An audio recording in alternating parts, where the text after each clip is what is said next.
Hello everybody, welcome back to the channel.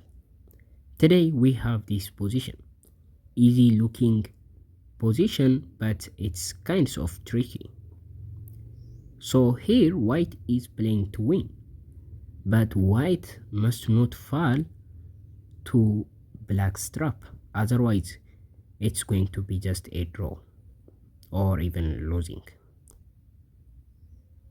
So here we have a queen and a rook, and black's pawns are going downward in this direction.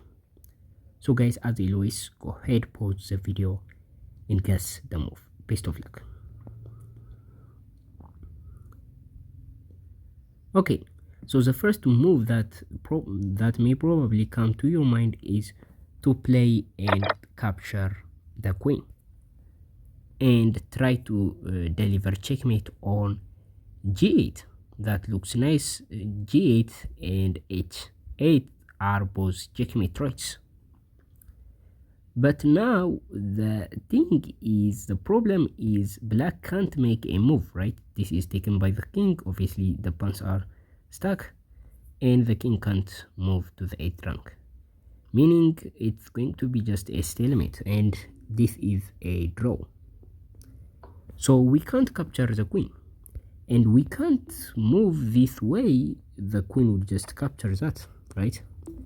So it doesn't matter, we can just capture the queen with our queen, but the same story would gonna happen, and this is not checkmate, this is stalemate.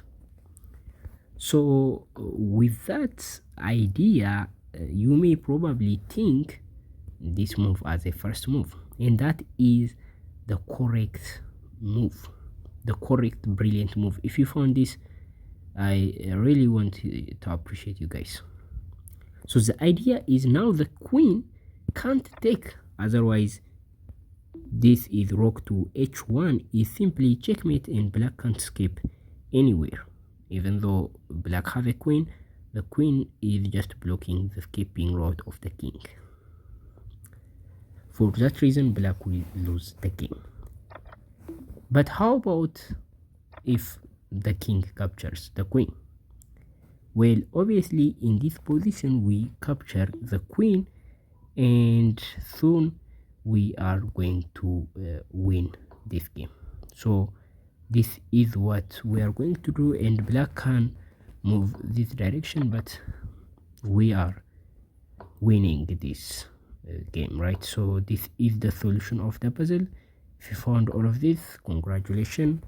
Make sure to subscribe to the channel to see similar chess puzzle videos like this. I will see you in the next video. Bye.